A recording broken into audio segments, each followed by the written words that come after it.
Today we're going to have a little panel to talk about how we can approach knowledge in religion, or even how we define knowledge in a religious context. To answer these questions, we have Eric MacDonald, an ex-Anglican priest, to speak from the clerical perspective. Jim Linville, Associate Professor of Religious Studies, is our scholar. Vyckie Garrison, a former member of the Quiverful movement, to speak as a lay adherent. And Steve Tomlins, PhD candidate studying atheism in the religious department, show how these same questions can be turned towards non-supernatural worldviews. And to start us off with, I'd like to ask each of our panelists about the focus of your studies and how you approach religious knowledge. From the standpoint of clerical studies, knowledge is assumed. The assumption at the beginning of study is that we know certain things. And what we do study after that is pertaining to that which we already know. So we are learning details about the belief, the structure of our beliefs, but never, to my mind, is there any time when the consideration is given to a justification of those beliefs. So it's just presumed and accepted, culturally accepted content, and just a deepening of an understanding of what we think we know. So, what is it I do? I don't know what I do, which might be why I ended up in Ottawa. I'll let you sort that out. My job primarily is to unpack the Hebrew Bible. And so I do this historically, but I find an awful lot of my job is trying to teach people how to see through it all the layers of later tradition. So a good part of my classes are about, as I say, tearing the covers off the darn thing, to get back to these ancient texts and make them aware that they come from a very different world, and that they are, in fact, creating a fantasy world, just like every religious tradition, political unit, so on and so forth. It's an imagined kind of world in which you play between the imagined world and your reactions to reality. And I think our speaker last night was talking a bit about this, and what he was saying was reverberating quite a lot. So through that, I find I have to get people to unlearn a lot of things. And so it is kind of it's an uphill battle, but it's a very rewarding one because a lot of people rise to the challenge. But I think if we're going to study religion at all, we have to start with the very young in schools. But hopefully we'll have a chance to talk about that a little while later. But I'll just pass things off right here to Steve. Thanks. As far as what I do, I study atheism, looking at it from a Canadian context, and ultimately trying to compare internationally how different situations, different national situations, you might have different themes that pop up. For me, as far as getting the knowledge from that, really it comes down to I want to ask people. I want to find out what people actually think on a personal level. So the best way to do that is, openly conduct participant observation research and do interviews with people, get to know them, and see what they say. So for me, it's, let's say, whereas some scholars might want to always look for ways to categorize people and then see if it fits afterwards, I'd rather just leave it open, talk to people, see how they self-identify, and then work from there. So that's kind of how I look at knowledge. As far as teaching it, I'm in my second year PhD, but I have had some experience as a teaching assistant.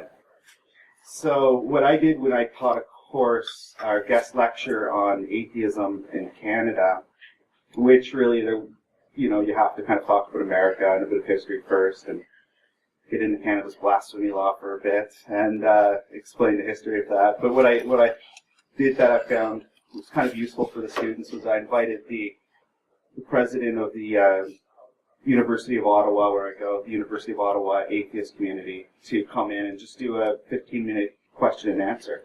Because, a lot of students come to university and they might not really even be familiar with that they even know atheists, So sometimes, even if it just helps out a couple people, they'll get questions like, oh, what do you do on Thanksgiving? What do you do on Christmas? Stuff like that. So sometimes that's an easy way for people to learn too, just to hear from people.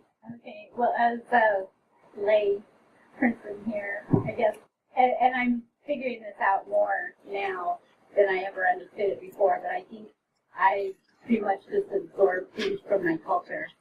I became a Christian. I didn't actually know any Christians at the time, but I started listening to Christian radio by Dr. Walter Martin, the Bible Answer Man. I loved that program.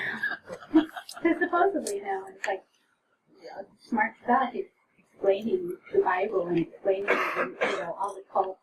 And of course, I didn't want to get involved in any kind of weird cult, so I was going to be very careful not to fall for that stuff. But yeah, later I'm looking back and I'm realizing that a lot of it was just, marketing. Like when I got out, we had a basement full of bookshelves. Of course, we were homeschoolers, so it was justified to spend that much of my budget on books. And I started looking through shelves and shelves and shelves of this Christian material. And I was just like, I'm getting rid of stuff. It makes me nervous now. It's freaking me out. So I set up shop on eBay and I started selling all of that. And I'm getting rid of so much stuff. It was just obscene, the amount. And what was interesting about it is that the weirder and freakier it was, the more fundamentalist and just outrageous, the more bids I would get. And I started to realize, that it's a marketing thing. It's a way of, selling a product. The product that I was buying was, basically fire insurance for my family, safety protection from the evil, secular culture or whatever. And and after I got rid of all of that stuff, I was just amazed. I was like, I really bought it. I mean, literally. Just regarding what Jim said about fantasy worlds, one of the things that concerned me last night when David Dubs, is it? Alan. Dubs, was speaking in terms of myth and thought experiments and so on. One of the things that concerned me most about that was that these thought experiments, if that's what they are, actually cause harm to people. And that's very troubling. I mean, the fantasy worlds that are created by religions have a capacity for doing enormous harm to people, as Ophelia was saying, for example, earlier. And I think it's very important that if we want to talk about religion as myth, religion as a thought experiment, or religion as, in some sense, a fantasy, we also have to be aware that the people who believe those, who share those fantasies, actually believe that the world is structured in that way, and they act accordingly. And when they act accordingly, they actually can do an enormous amount of harm to people. And I think that's something we have to remember. Well, I'd just like to respond to that, because I think any social group has its own myths. I don't think myth is restricted to religion. Political units have their own mythology, and they produce their own fantasy worlds. We have here in Canada such a thing. When I was younger in northern Alberta, I was told that Canada was founded by two nations, the French and the English. Nobody else got a flippin' look in on that. Even though we had about 40%, if I remember, if I'm getting this right, First Nation students in my elementary school classes. They somehow or other just didn't matter. There was never, I never saw an African Canadian up there. They weren't in our mythology. There was one fellow from India, but he was an anomaly, and we never really thought about them. My own heritage, Polish-Ukrainian on my mother's side, didn't get a look in, and we told a lot of Ukrainian jokes to my mother. But that came all crashing down in the 70s. We reinvented our mythology, trying to be a bit more fair. The United States, their idea of their own country is mythological. So I think when we look at what religion is and its fantasy worlds, we have to be careful not to essentialize it so much and think that they're doing things completely different to everybody else. They do a lot of the same things we do. Now, some of that is very dangerous. I fully agree with that. But then rampant nationalism and the way it reinvents mythology, with or without a god, is pretty darn dangerous too. You know, there's a lot more sides to all of this. Yeah, I certainly didn't mean that religious myths are the only myths that there are. But as long as we recognize myths for what they are, and if they are fantasy worlds, we ought to recognize that applied in practice, they can do a great deal of harm. So one thing I've heard a lot from different speakers today is the complexity involved in both the history and the various, probably not the best term, but the various factions or different elements within religious communities, and that to engage with them openly and honestly essentially should require or one should undertake a great deal of study and understanding of the various nuances. The problem I have with that is that I'm actually not very interested in religion, any more than I'm very interested in the details or nuances in different schools of astrology, for example. But I am very interested in some of the very direct impacts that such people have in Canadian and global society, the various school systems, for example, in Ontario that are funded, or when prayers are open up government that are made to invoke a sitting of Parliament of municipal, provincial, or federal levels.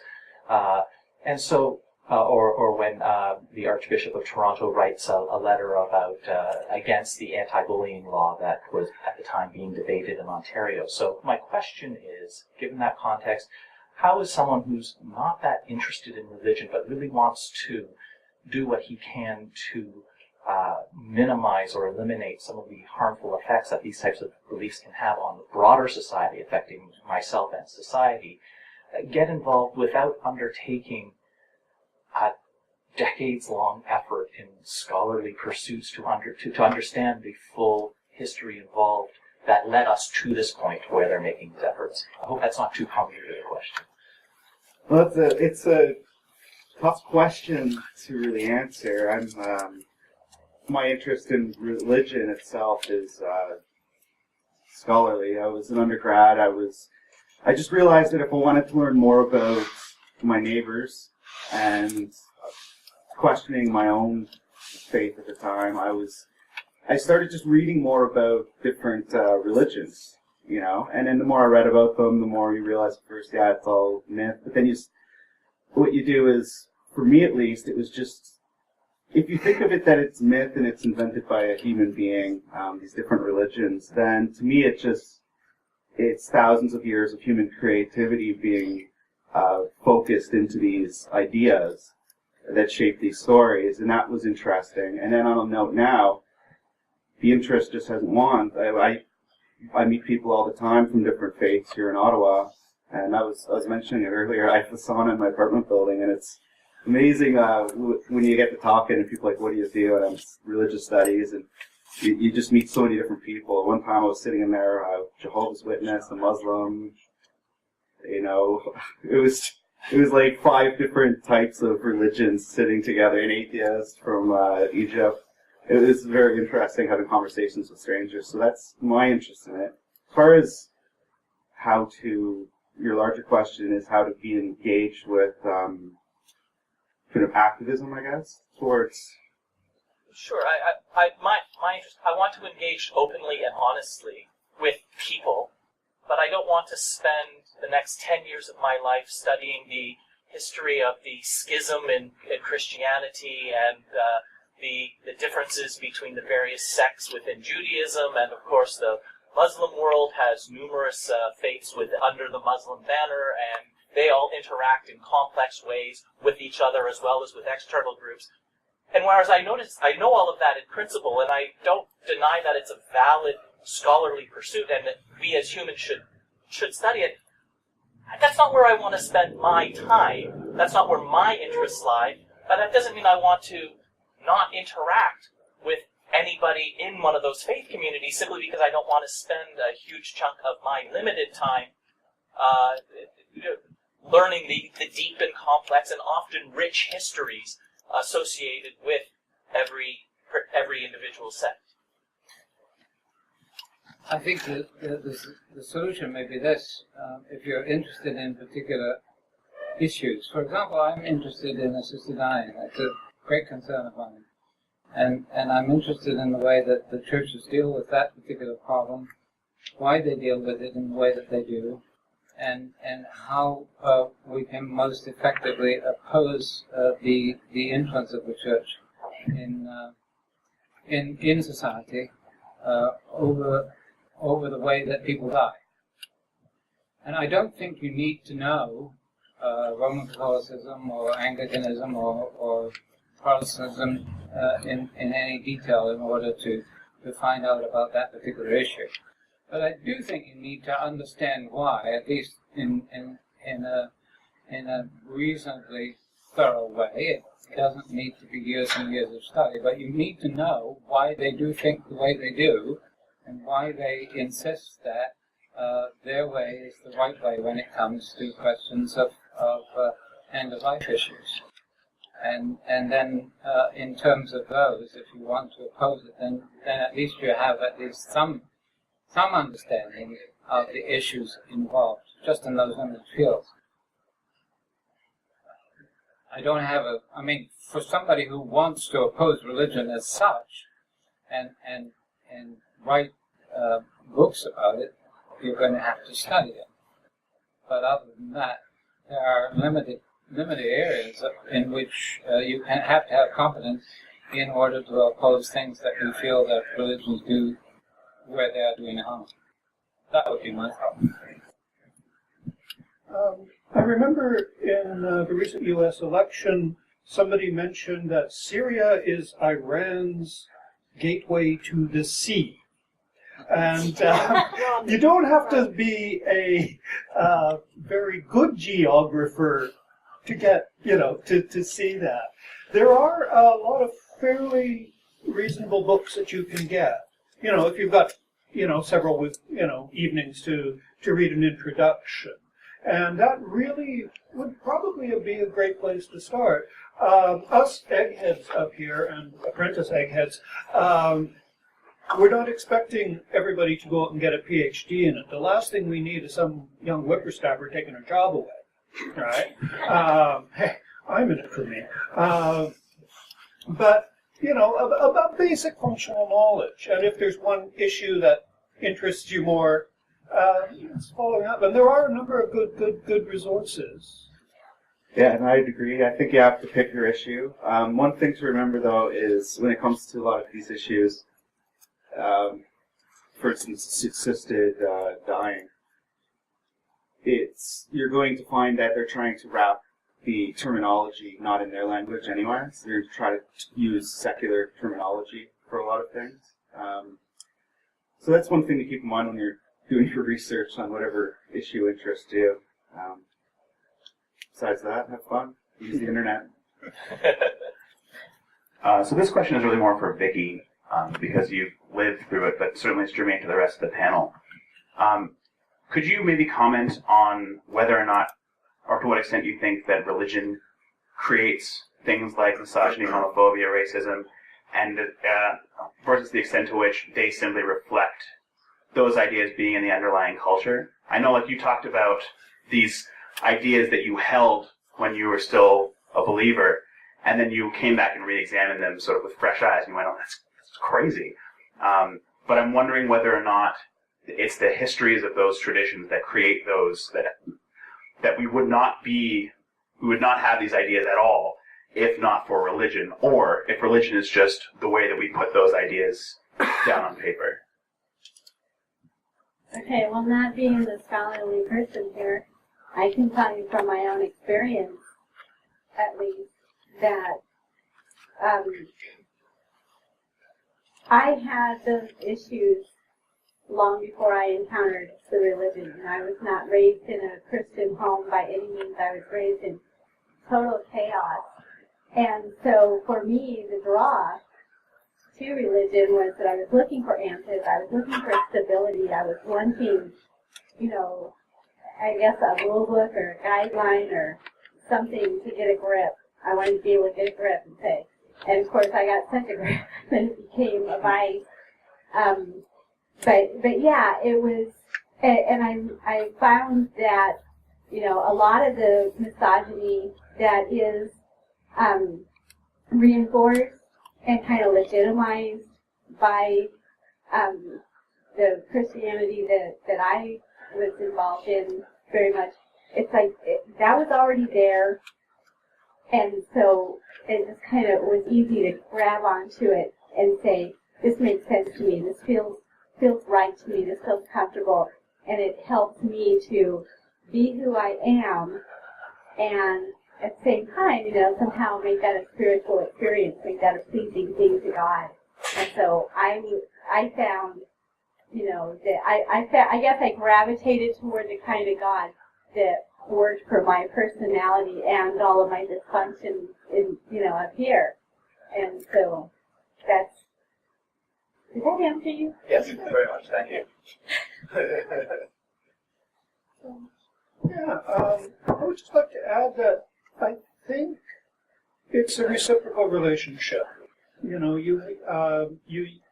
You have a certain level of status difference between men and women in societies.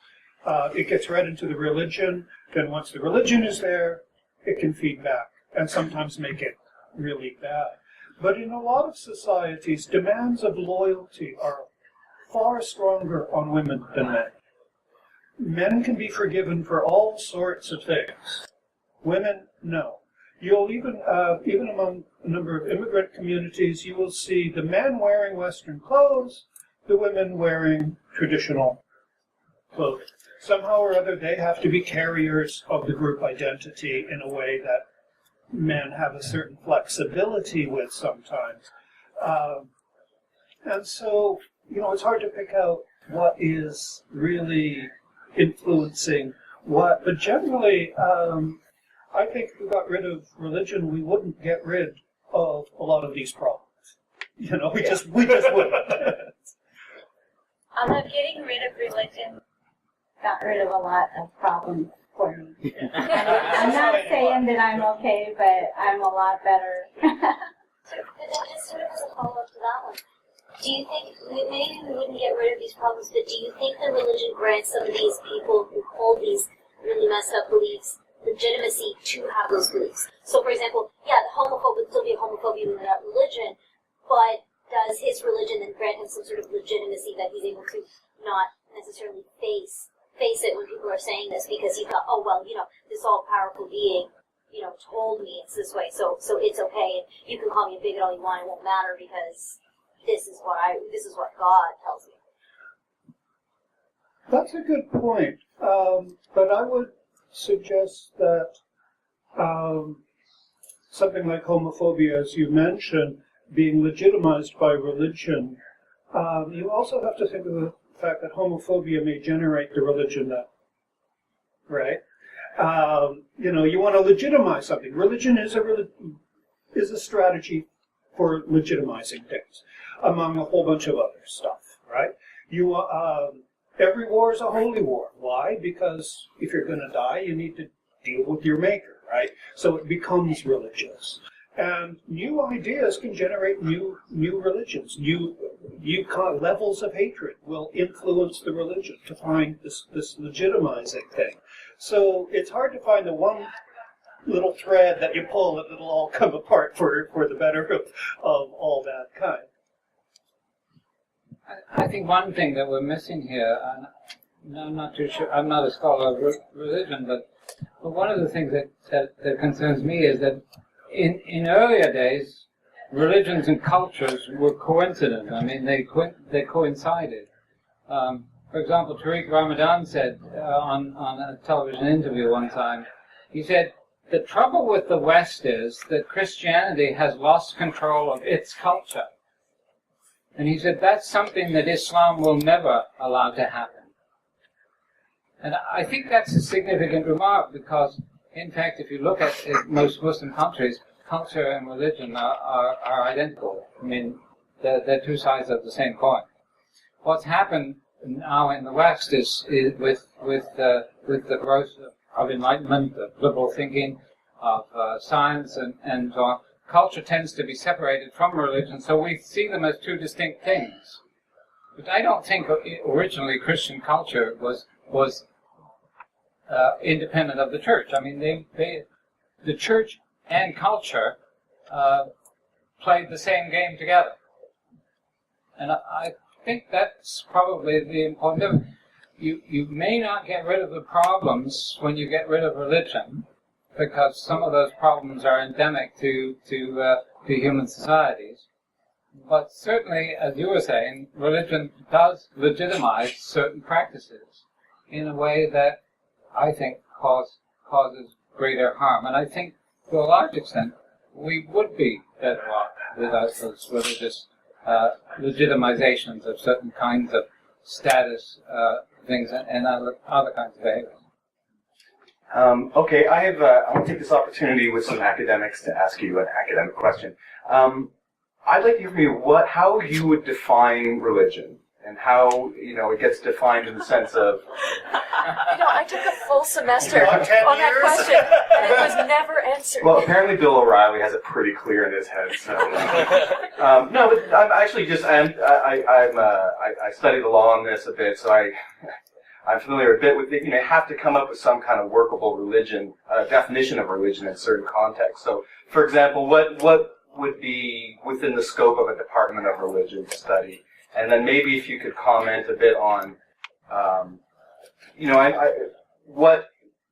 I hear this come up a lot because religious organizations say there should be a voice of religion in the public square, and I think they really mean public policy. But what do they mean when they're talking about you need to hear the religious voice? Because I think they don't really mean the distinctive religious aspect. They mean an ethical or moral aspect, which is not distinctive of religion. No, they mean their voice. They mean their voice. Right, but they would not, for example, say. Well, would they be saying, for example, we need to have a law against assisted dying because of what Jesus says? Yes. Well. Yes, I think they would. And in fact, I think that's precisely the Roman Catholic point. When you see an Ireland and people saying this is a Catholic country, therefore certain rules should apply. And that's basically what I wanted to say was that in fact, if you look at the way religion functions in society, in order for individuals to be formed according to a particular religion's ideal of what human beings ought to be, they must have, in some sense, some control over the society, because the society itself is the matrix out of which the individual is the matrix out of which the individual grows, in some sense. So, in order for an individual to order his or her life according to the will or purposes of the Creator, they have to have a society in which makes that possible. And to that degree, religion is inimical to liberal democracy, which I think it is. I'll just take a stab at the definition, because that's always a fun one. There is no consensus in religious studies on the definition of religion. There's a whole critical theory element that by people like Timothy Fitzgerald who argue that religion itself doesn't actually exist. It's just, we should use the words culture instead. Although there does seem to be an importance placed on religion in practical life, because they don't mention culture in our charter, whereas they do mention religion as being protected. For me, and this is something that I'm sure every other scholar will say is limited in some way or a bad definition, but in my head, my definition is that religion is a cultural placebo that helps to alleviate the fear of death. Because to me, I just think that just distinguishes it from others who argue that, people could argue that Montreal Canadiens and their fans is a religion. And you could point to different rituals and stuff. And there's people who say, atheists have rituals. They like to mock believers and this and that, and so therefore they're religious. And I just think, well, unless it's got something to do with this idea of death, because in my head at least, that's where kind of religion came about, is to help alleviate that big problem you got if you're going to die. So that's how I look at it, but I'm sure you'll have many people who will differ with that. Oh dear. Yeah, I'm starting to think that religion isn't a real thing either. And Jonathan Z. Smith argues that there is no data for religion whatsoever, that religion is an arbitrary category of human behaviors and actions and so on and so forth. But if we look at what people generally think are the key elements of religion, almost all of them you can find in non-religious contexts, such as social structures, morals, laws, even scripture. Some of the students of mine put out.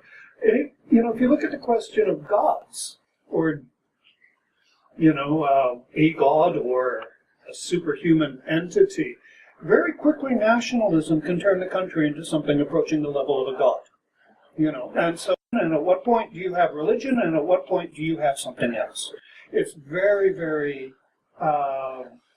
difficult to fathom.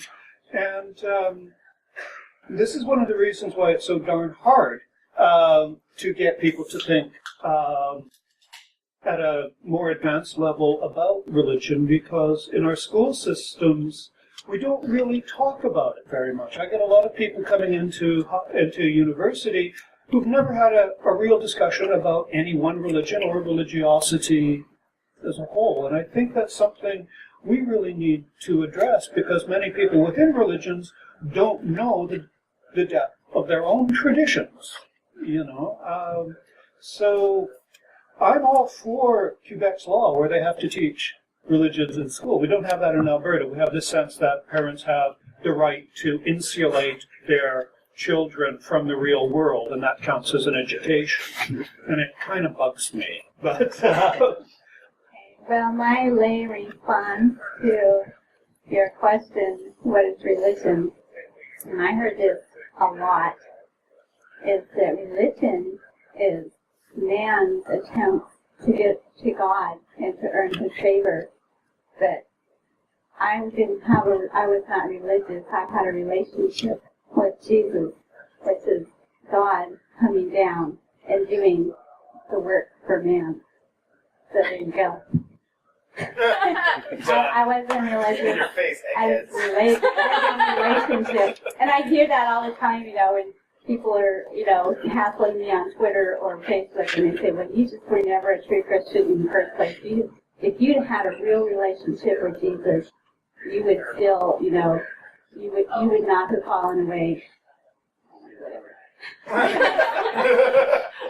Just to bring up, you mentioned the Quebec's ethics and religion course, which is mandatory. One thing that there's a conversation to be had about is, if you're going to teach religion, how should it be taught? And so one of the problems would be, the criticism for the Quebec one is that they're taught that they're all equal and they're all equally true. So you'll get quotes from kids in the newspapers that they came home and, hey mom, let's become Aurelian. It's just as true as the other one. And when one parent did complain that when her grandmother died, her son, being most likely Catholic, Christian at least, said, well, don't worry, Mom, if we become Hindus, then Grandma can come back as an animal. So that's one thing you got to think about. How are you teaching it? At what age level? The ironic thing about the Catholic school system is that they do teach world religions in at least. I went through the Catholic school, high school in Barrie, Ontario. It was a good way for me to get off the military base I was on into Barrie instead of to the little town of Alston. But I didn't have a horrible time there, and it actually opened my eyes to. That's where I first got interested. I first learned about Buddhism and Hinduism and Jainism, Taoism, Confucianism, all the isms for religion in a world religions class by the Catholic school. And then in Alberta, you've got the opposite. If you're going to teach about religion, you're supposed to give a letter home, and the student can the parents can keep the student home that day, or at least out of that class. I think they also do that with evolution as well. Do they? Any subject that's controversial. So, there's a debate. And the other question about teaching religion is, which do you include and which do you exclude? Are you showing a bias towards majority religions by focusing on, say, the Abrahamic faiths and then throwing in Buddhism for on the side, or should you be focusing also on things like Raelianism and all these other minority religions? And in Christianity, there's so much variety as well, right? Which ones do you teach as being the Christianity? There is also a sense in the world that only believers can talk about their faith, that somehow discussion from outside is illegitimate if it's not simply praising this system.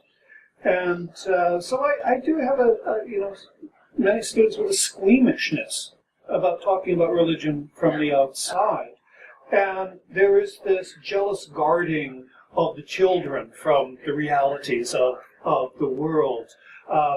In Alberta, you can pull your kids out of school if you don't want them to learn about somebody else's religion or about your own religion from a non-believer.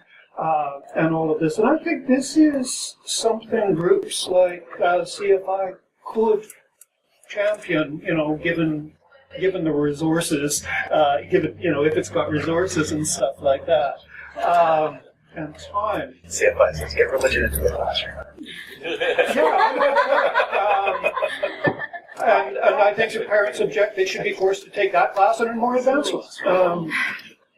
It's part of the world. I don't see how you can understand history without knowing something about religions. There's classes in universities on the Reformation that don't really talk about the differences between Catholic and Protestant thought that, split the European continent. There's a squeamishness about it. What if we just call it the anthropology of religion instead of just religion? The other thing is just to call it, religion and cultural studies. There's different ways people do name it. And by the way, all these, I think you mentioned at one point, one of the part of your question was the scope of what can fit in religious studies. To me, it's like as long as it's got something to do with anything to do with that could be included with religion. You could study it from any angle. I mentioned earlier, I know people I study it from sociology, but there's people who do anthropology, psychology, philosophy, law, geography, history, classics, economics, politics. Anything else you want to think of, you could probably fit it in there into religious studies, because the idea of it is that it's so interdisciplinary, and that's kind of what attracted me to it, was that I have this sense of freedom that if I want to incorporate something from another area into it, I could. I don't quite understand the claim that there is no religion and that religion is culture, because they seem to be developing now in places in the world, like Scandinavia, for example, which are fairly non-religious cultures, and I think we can understand what we mean when we say that. I think it's probably, I don't understand the scholars in this particular area at all. Religions on the whole, I think that we do distinguish them quite plainly. Religions on the whole deal with the paranormal and the supernatural at some point. And the paranormal and the supernatural is the thing that actually acts in such a way as to reassure one about one's fate, since we are animals and we do die. And so I think that's probably an element in most religions, even Buddhism, which some forms of which do not have gods, certainly has beliefs in the paranormal. Most of them believe in some form of reincarnation, or joining with, becoming one with the eternal, or something of that sort. So there are sort of paranormal aspects to most religions, and I think that's probably an essential aspect of them. I don't know from the scholarly point of view, but it strikes me that there is something that does distinguish religion in some ways from other departments of human life. Well, I agree that there's something different. I gave my definition. To me, it has to do with that idea of dealing with death in a way. Supernatural, paranormal. Sure, religion can be whatever you want to define it, I guess. So there's so many different definitions out there. If you use that one, then a belief in ghosts is religious belief as well. And so you're just opening into different areas as well. Belief in aliens. You might be completely atheist, but you believe that aliens had visited here. Well, is that supernatural, paranormal? Is that based on fact? Who knows? I just need to limit it somewhere. And personally, to me, it becomes a bit of a red herring if you get too deep into the scholarly, because there are lots of books written about the definition of religion, lots of people talking about it. To me, I just want to kind of say, if people tell me they're religious and they belong to a religion, I accept that that's what they probably do. And so I'll listen to that. If someone says they're not, then I'll take that as their stand.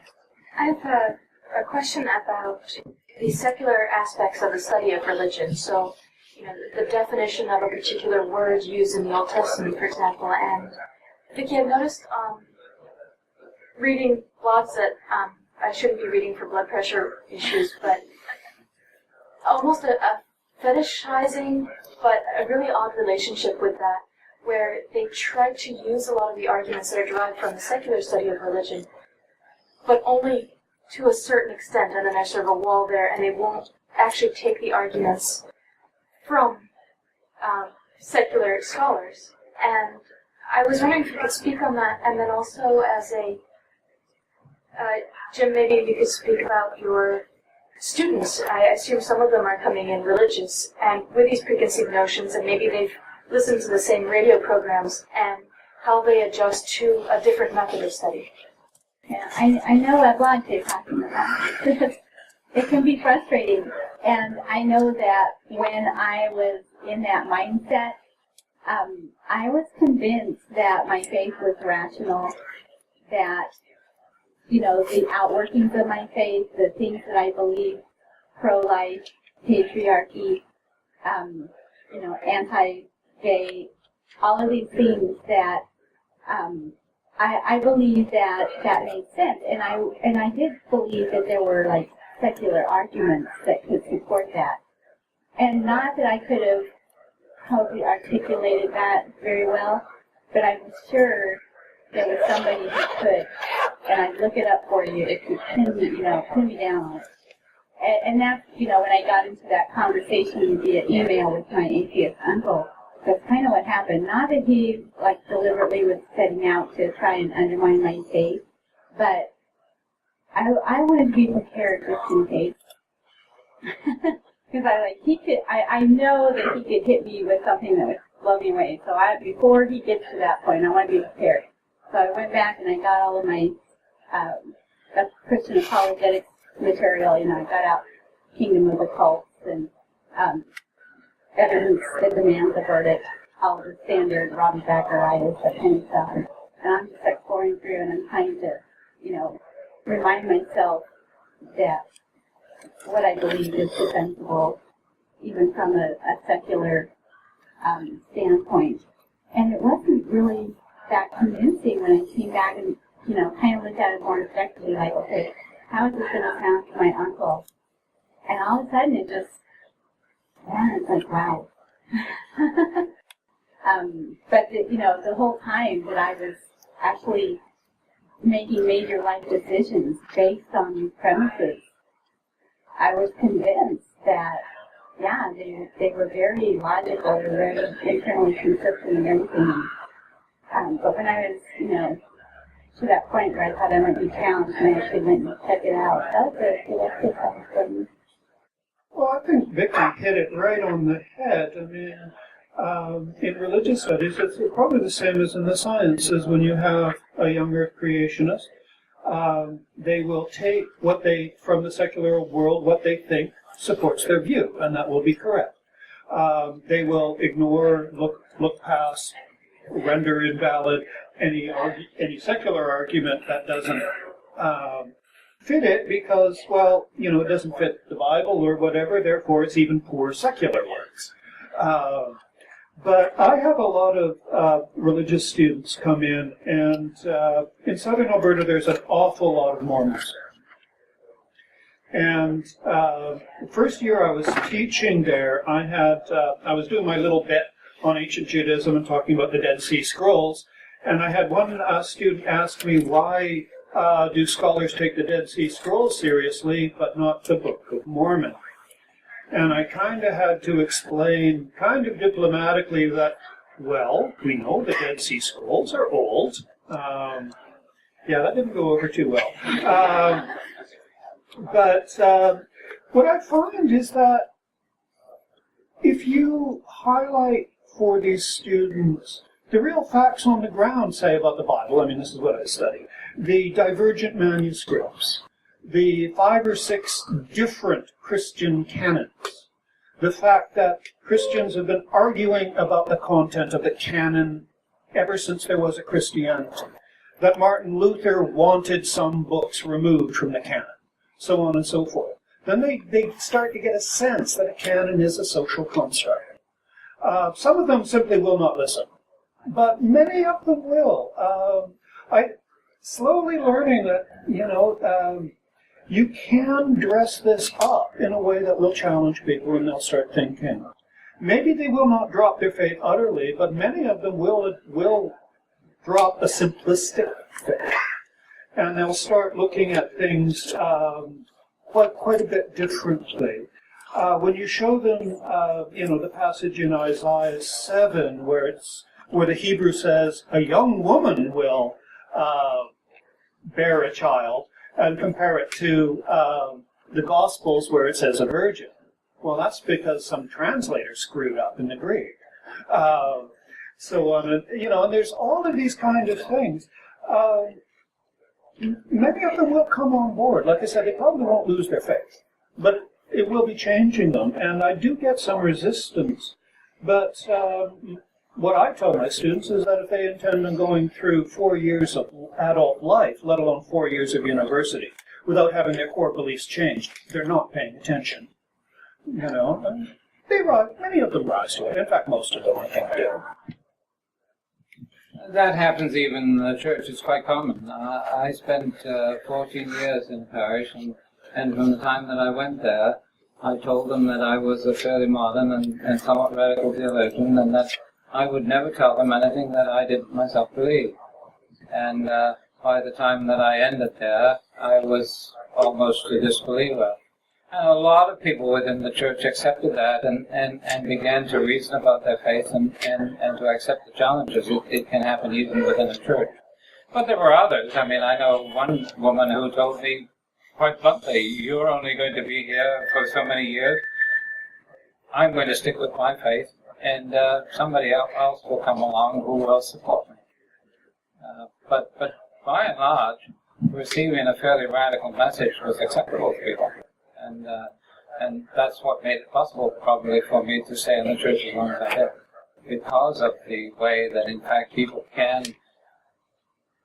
are capable of reason. Even people of faith are capable of reason, and they can think these things through and see, in fact, what they can say reasonably about their own faith. And when they do that, they can discuss it in quite some detail if you give them a chance. So it's not only possible in a religious studies class, it's also possible in a church.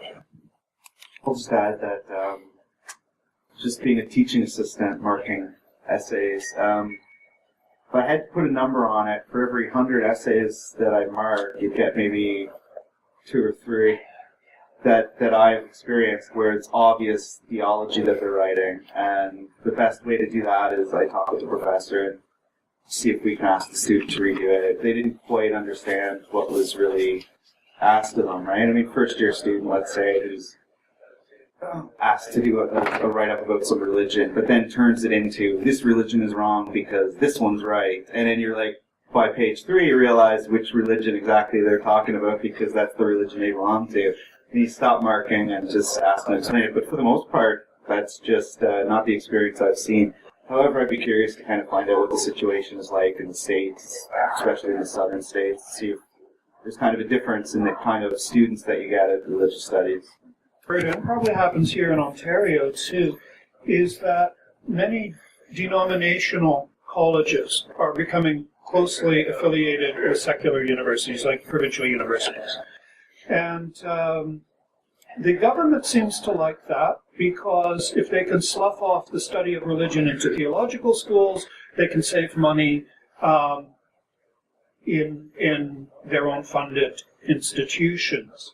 And so we get at the University of Lethbridge an awful lot of course credit transfer requests, where a student comes from some small Christian college in southern Saskatchewan or Alberta, and they want credit for a course that they've taken there. And there's all of these agreements, and then the department has to sign off on this. And many times, if a student's been learning ancient Greek, well, ancient Greek is ancient Greek, right? Or English or something, this is fine. But it gets a problem when they're teaching religion. Even world religions classes we've had where, they send us the course outline and the reading materials and all of this, and you end up getting, says, well, we'll study Buddhism, Hinduism, etc., and this all looks fine, and it says Catholicism and then Christianity, And one even went so far as to have a whole chapter in the professor's own book. Well, he wasn't a professor, but anyway, the guy teaching, a separate chapter on hypnotism, right? So this hypnotism gets as much ink as all of Hinduism.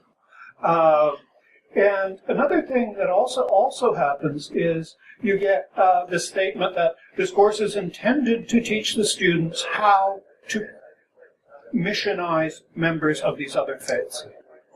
And they expect university credit for this. And in fact, many other universities in Alberta give credit to that because the decision isn't made in those universities at the department level. It's made somewhere in the dean's office where they don't know or care. Lethbridge, we get those applications, and I just simply write, refused, no academic merit, I don't care. So we're really standing out on this, but you do get that kind of weird situation. Harken back to the previous question. On the subject of what constitutes or doesn't constitute a religion, I was wondering whether you think it would be fair to sort of summarize the demarcation point as saying those who believe or would like to believe or wish for the idea of dualism. In other words, that personality / consciousness / mind exists somewhere outside of the electromechanical brain. The idea that, when the brain dies, that's it. That personality / consciousness is gone is an abhorrent idea to many people, so it's appealing to think that somehow or the other we're reincarnated or we go to somewhere else or some other plane or whatever the particular cult says. Yeah, that's my question is, do you think that might be kind of a demarcation point, you could say, that separates religion from... I don't think so. There are some religions like Buddhism, for example, when the Buddha achieved enlightenment and remained behind to teach his brothers and sisters, his ultimate destiny was understood to be a union with the eternal and the universal. So he would have ceased to exist as an individual conscious being, and that would be the final his final aim. The wheel of being is the wheel of consciousness, and one of the things that you're trying to escape is coming back in another form. So you're trying to become one with the eternal. So in that sense, an ongoing consciousness is one who has not achieved the religious end for the Buddhist, as I understand it. The only thing that it makes sense when you think of it in terms of, say, reincarnation and afterlife. I wonder how that works when it comes to things like I forget the name of the person who wrote the article, but in The Portable Atheist, edited by Christopher Hitchens, there's someone wrote an article about their near-death experience, and in the preface to it, Hitchens writes that, well, maybe one day these will be explained. And I believe Harris opens up the possibility. He uses words like spirituality and mysticism in his final chapter on the end of faith. And so you wonder if that kind of would be, you'd be able to slip those in and call them religious ideas, or if they are religious. To some people they are, to others, to him it's obviously not, because he defines religion in a way that seems to be wrapped up with myth. Get rid of the myth, and he believes there's spirituality behind us, and perhaps with neuroscience he can discover it, and we haven't found it yet. So I guess I think it's okay if you want to use that as demarcation. Be aware that some people might throw those into the mix as well and say, well, then these people are religious as well. The problem with any criteria is that you'll always end up with a number of counterexamples that you would still want to call a religion or something, but for whatever reason, you can't make it fit.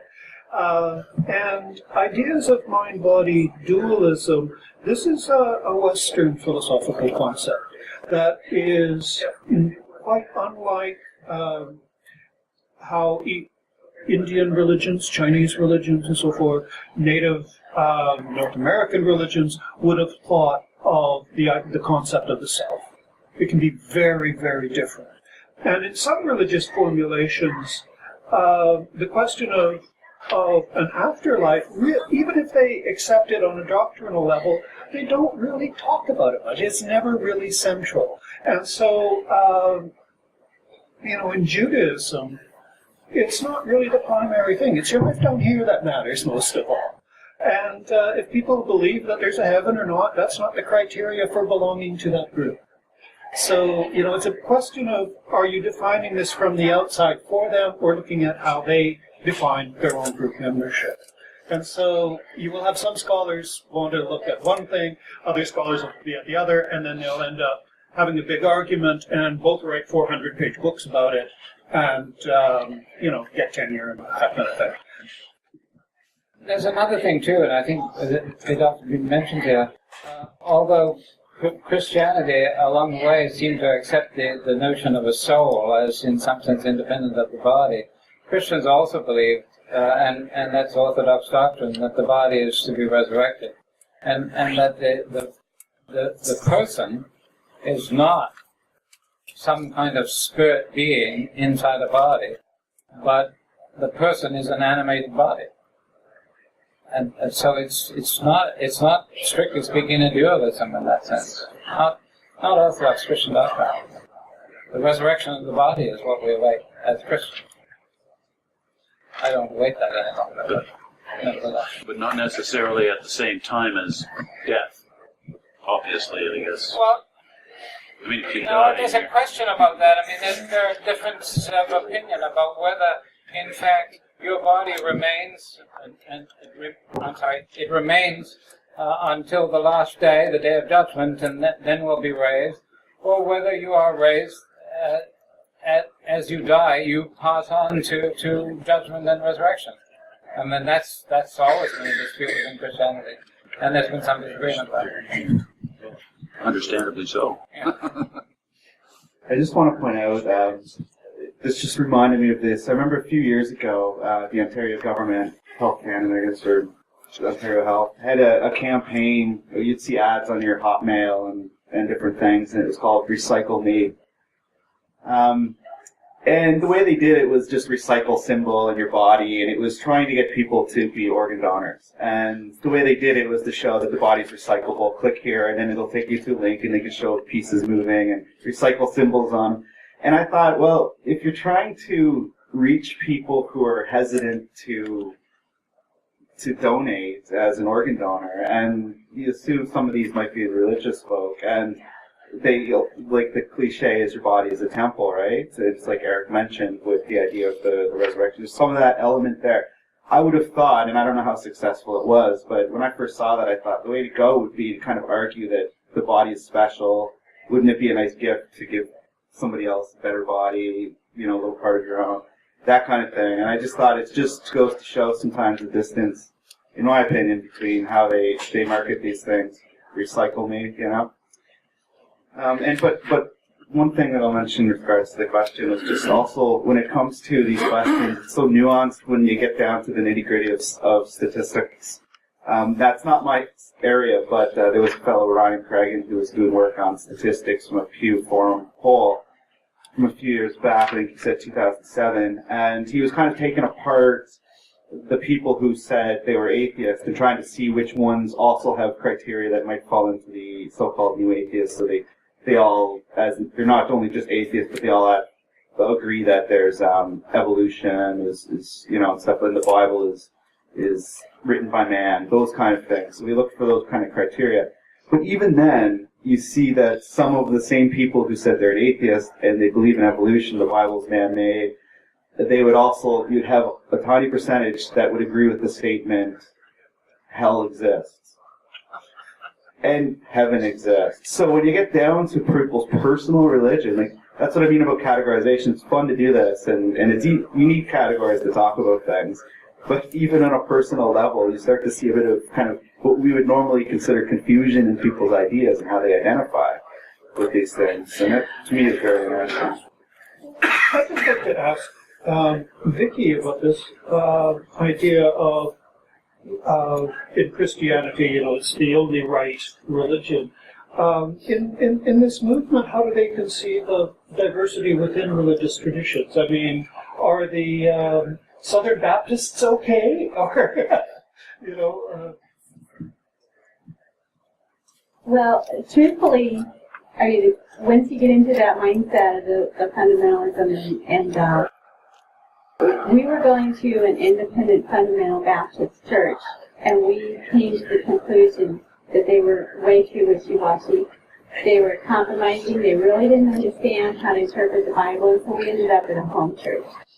And so, to answer your question, no, I know the Bible, that God is showing me, and the Holy Spirit is leading me, and if I am just not getting it. So,